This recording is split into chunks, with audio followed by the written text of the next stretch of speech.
Hey, my friends. Welcome back to Vipe Speak English. I'm James, and I'm really glad you pulled up today. If you're here right now, it means you actually care about your learning. It means you're trying to use your time in a smarter way, and you want to feel calmer, more locked in, and more in control when you study. Today, we're diving into something every learner struggles with: how to focus, how to concentrate, how to stay present, and how to keep your brain from wandering all over the place. We're going to break this down slowly, in simple English, but I'll also drop some deeper thoughts here and there, and if I use a bigger or newer word, I'll explain it right away. So, take a breath for real. Inhale, exhale, and let's get into it. Let's start with a real question.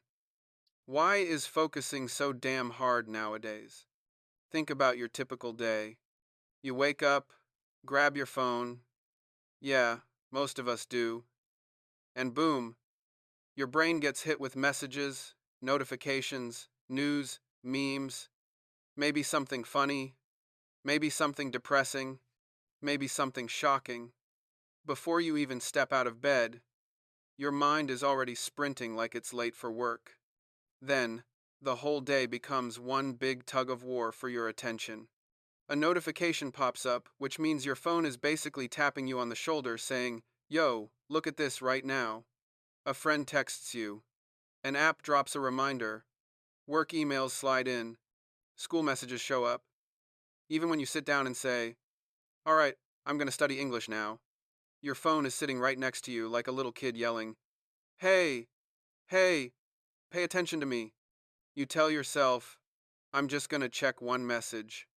You think it'll take 10 seconds, but 10 seconds turn into 2 minutes. 2 minutes turn into 10. 10 turn into half an hour. And suddenly, your study time is straight up gone. This doesn't happen because you're lazy. This doesn't happen because you're a bad student. It happens because your brain loves easy rewards. And social media gives you hundreds of tiny rewards in a row. New picture, new video, new message. Each one is like a tiny hit of, "Ooh, that feels good. Do it again." But learning a language is different. Learning is slower. Learning is quieter. Learning gives the reward later, not now. So, your brain has two choices: scroll and feel good right this second, or study and feel good later. And of course, your brain usually chooses the one that feels good now. That's not weakness, that's human biology. In this episode, we're not blaming you. We're not saying you must be a superhero. We're simply going to understand how your brain works so you can work with it, not against it. Are you ready to go deeper and learn how to actually take control of your focus? All right, fam, let's keep this rolling. In part one, we talked about why focusing feels so hard today.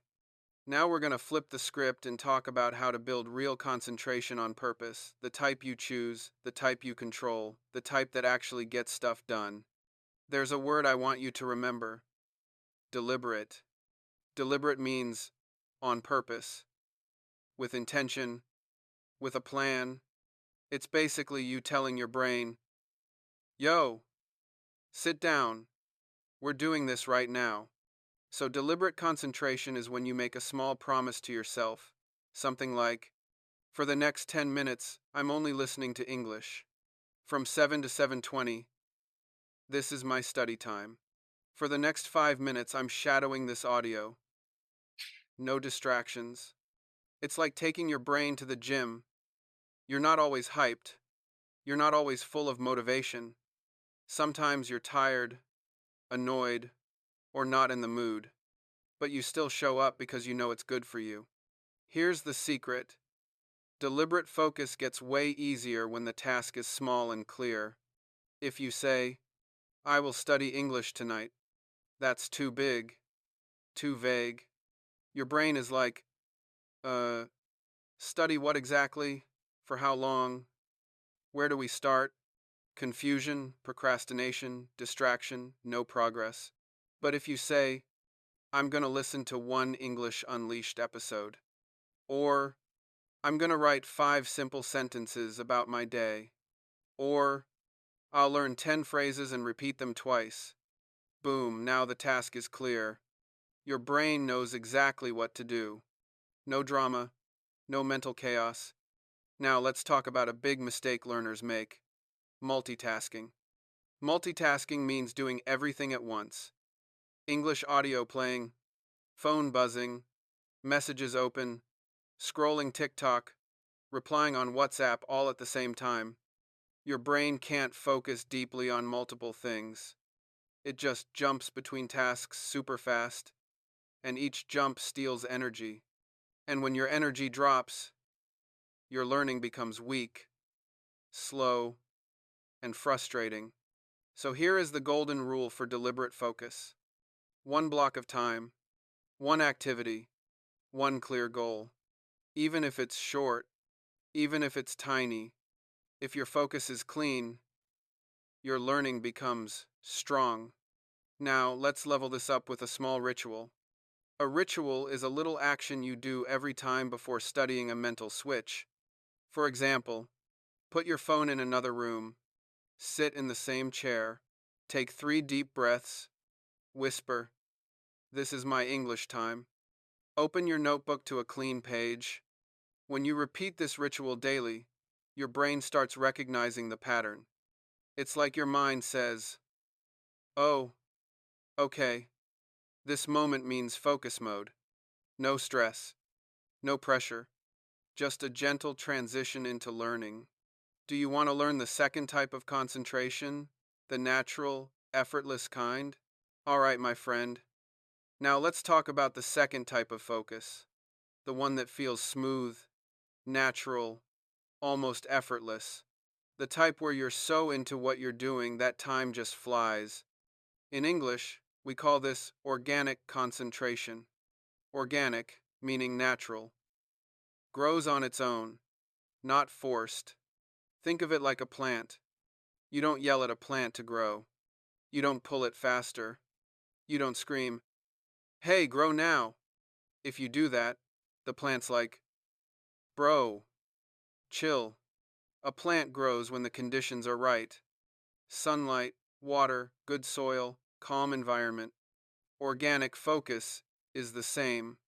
It happens when the conditions around you feel right, and your brain naturally wants to stay engaged. Think about moments like these. You're listening to a story, and you want to know what happens next. You're watching a video about something you actually care about. You're chatting with someone, and the conversation feels real. You're reading something that makes you curious or emotional. Suddenly, you're not forcing yourself to study. You're just in it. That's organic concentration.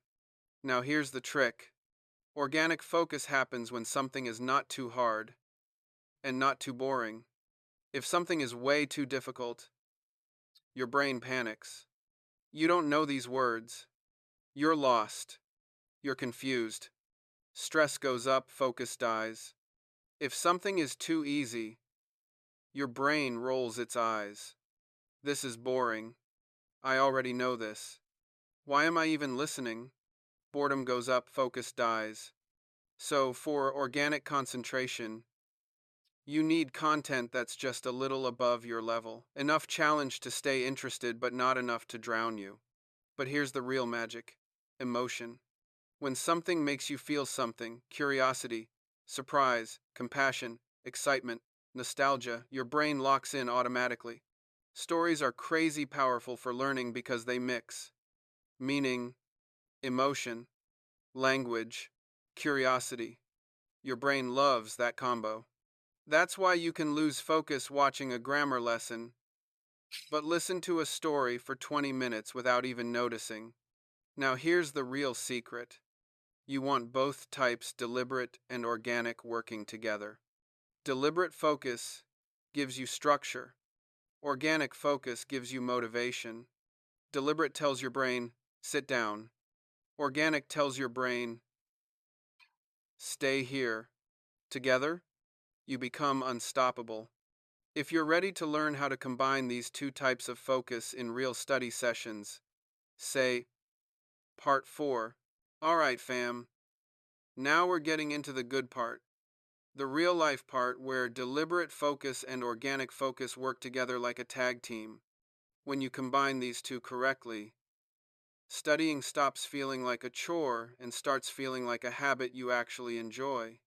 Not every minute, not every day, but often enough that you start thinking, dang, I'm really leveling up. So let's break it down.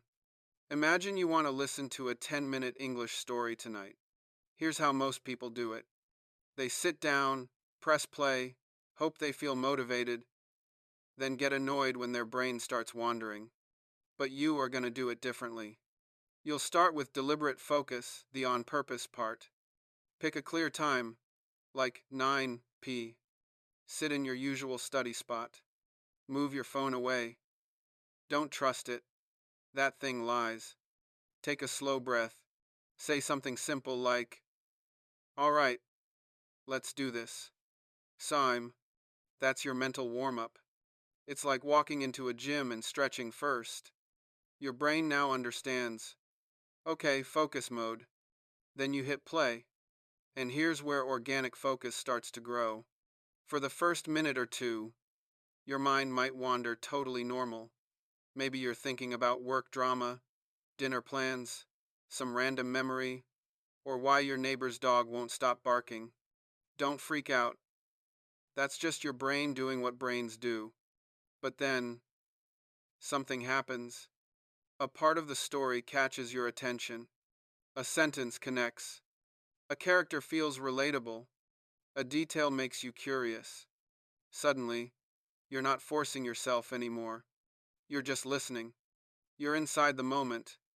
That's organic focus kicking in the natural flow. And this is how they work together. Deliberate focus opens the door. Organic focus pulls you into the room. Deliberate equals structure. Organic equals enjoyment. Deliberate equals start. Organic equals continue. Now let's talk about the part most learners mess up. Your mind will drift away sometimes. Not maybe, not if. It will. This is not a failure. This is literally how the brain is built. So here's the 3-step comeback move you'll use. 1. Notice it. Oh, my mind just dipped out. 2. Don't judge yourself. No, I suck. No, I can't focus. No negative self-talk. 3. Gently return. Bring your attention back to the audio, the page, or your voice.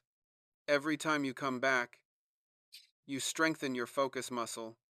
Every comeback is progress. Every return is training. You're not trying to be a robot. You're learning how your mind works and how to guide it without stress. If you want to understand the deeper mindset shift behind concentration, the identity side, say, Part 5. All right, my friend. Now we're stepping into the real transformation, the part most learners never think about. Concentration isn't just a skill, it's an identity. It's the story you tell yourself about who you are. And trust me, this part is powerful. Because here's the truth. Most people walk around with a quiet story in their head. I can't focus. I always get distracted. I start things but never finish. I'm bad at studying. And the wild part? They don't even question it. They just believe it automatically. But today, I want you to challenge that story. Because every time you sit down, even for 5 minutes, and create a little bit of deliberate focus, you're giving your brain new evidence. You're basically telling yourself, yo, I can focus. Maybe not perfectly, maybe not for hours, but I can do this, even for a bit. That tiny identity shift, it changes everything. It's not about becoming some monk sitting cross-legged in silence for 4 hours. It's about becoming a person who can say, yeah, I get distracted sometimes, but I can also bring myself back. That's growth. That's maturity. That's the new you. Now, Let's go deeper. Language learning isn't just about grammar rules and vocabulary lists. It's about who you're becoming. It's about the learner who shows up, the learner who breathes and tries again, the learner who says, "All right, let me focus for a little bit." The learner who doesn't need to be perfect, just present. That's identity. And here's what happens when deliberate and organic focus become part of who you are. English stops being a fight. It stops being a chore. It stops being something you avoid. It becomes part of your life, like brushing your teeth, like making your bed, like grabbing your morning coffee. Just something you do. You don't need to be strong every day. You don't need to study for hours. You don't need superpowers. You just need to return again and again to two small questions. 1. Can I give myself a tiny block of focus right now? 2. Can I choose something interesting so organic focus can grow? If the answer is yes, even a few times each week, your English will start to feel easier. Your brain will start to settle. Your confidence will grow. Your focus will sharpen. And slowly, you'll realize something huge. You are no longer someone trying to learn English. You are someone who lives English. If you want a powerful part to wrap everything up, a clean outro, motivation boost, and final takeaway, just say, Part 6. All right, my friend. Before we wrap this up, I want you to pause for a second. If you're still listening right now, that already tells me something important about you. You stayed. You didn't quit. You gave your attention, and attention is rare these days. That means you're already doing better than you think. Here's something most people don't realize. Learning English isn't about grinding harder or forcing yourself every single day. It's about building a rhythm, a calm, repeatable rhythm that fits your real life. Not some perfect routine you see online. Not 3 hours a day. Not suffering. Just a rhythm that works. Some days you'll feel sharp and focused. Other days, you'll feel tired, distracted, or low energy. That's normal. That's human. The win isn't being perfect, the win is showing up anyway, even if it's just for a few minutes. Because 5 focused minutes beats 1 hour of half listening any day. Now here's the mindset shift I want you to carry with you. You're not chasing fluency. You're building a relationship with English. A relationship grows with consistency, not pressure. With patience, not punishment. With curiosity, not fear.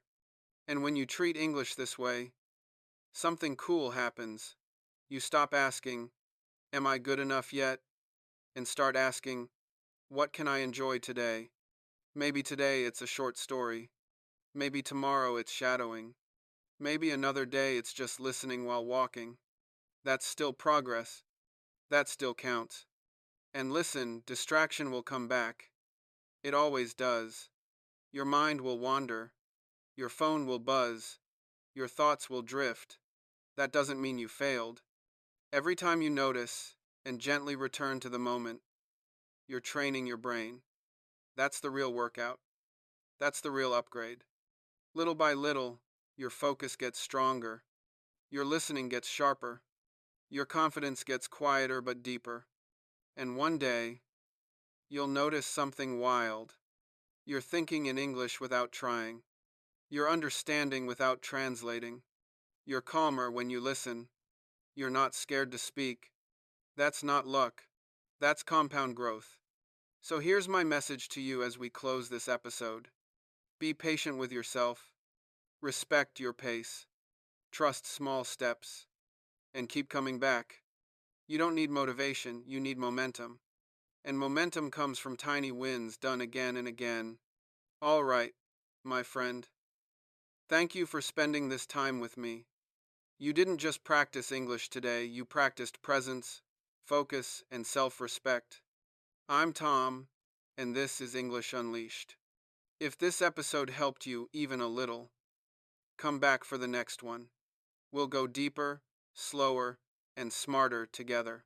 You've completed the journey. Remember, fluency isn't something you reach, it's something you grow into every single day. So keep showing up, keep listening, keep practicing, and most importantly, keep believing you're capable of more. If you enjoyed this breakdown, drop a comment, hit like, and subscribe. Because your English journey, yeah, it's just getting started. See you in the next one.